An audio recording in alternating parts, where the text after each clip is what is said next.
Petrol diesel ధరలు కేవలం ₹3 పెంచినందుకే విపక్షాలు విమర్శలు చేస్తున్నాయని ఫైర్ అయ్యారు బీజేపీ అధికార ప్రతినిధి పోరెడ్డి కిషోర్ రెడ్డి.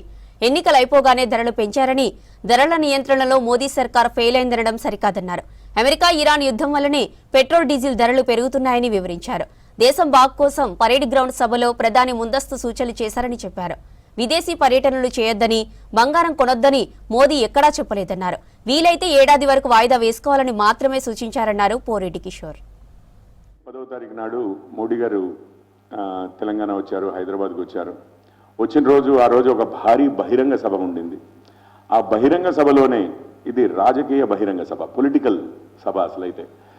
కాకపోతే మోడీ గారు ఒక 2-3 నిమిషాలు రాజకీయ సంభాషణ చేసిన తర్వాత మళ్ళీ ఒక ప్రధానమంత్రిగా ఒక ప్రభుత్వ తరఫున ఒక ప్రభుత్వ మీటింగ్ అన్నట్లుగా వారు దేశం ఈరోజు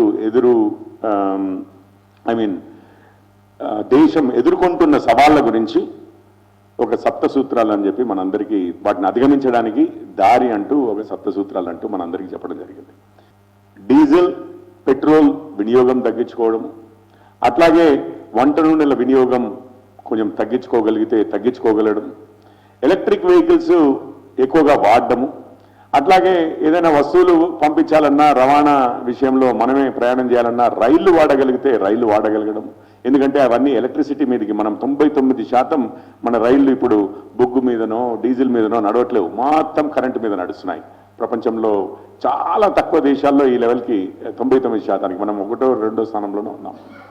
అయితే ఇమీడియట్గా ప్రతిపక్షాలన్నీ ఇక ఏదో దేశానికి ఒక పెద్ద ఆర్థిక సంక్షోభం వచ్చిందని, కొందరైతే ఏమంటే ఫైనాన్షియల్ ఎమర్జెన్సీ డిక్లేర్ చేయాలి, మోడీ గారు అసలు మనకేం చెప్పట్లేరు, డైరెక్ట్గా వచ్చి ఒక బాంబు పేల్చి వెళ్ళారు, ఎన్నికలు అయిపోయాయి ఇక వడ్డన మొదలవుతుంది అన్న టైప్లో. ఇంకే మొన్న ₹3 పెరిగినప్పుడు కూడా ఇదే. వీలైతే కరెంటు వాడి ప్రయాణం చేయండి, ఈ ఎలక్ట్రిక్ వెహికల్స్ వాడి ప్రయాణం చేయగలిగితే, లేకపోతే రైళ్ల ద్వారా ప్రయాణం చేయమన్నారు. మోడీ గారు ఏమి మిగిలిన బంగారం కొనొద్దని చెప్పారు అని అంటే మిమ్మల్ని పెట్టుబడులు పెట్టొద్దని చెప్పలేదు. భూమి కొనొద్దనో, బిల్డింగ్లు కొనొద్దనో, షేర్లు కొనొద్దనో, డిబెంచర్లు కొనొద్దనో, లేకపోతే బ్యాంకుల్లో ఇది ఫిక్స్డ్ డిపాజిట్లు చేయొద్దనో చెప్పలేదు. ఆర్థిక వ్యవస్థలో ఎటువంటి మార్పు లేదు.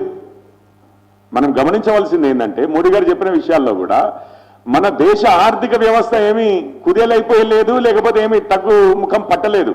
ఈ రోజు కూడా మనము ప్రపంచంలో అత్యంత వేగంగా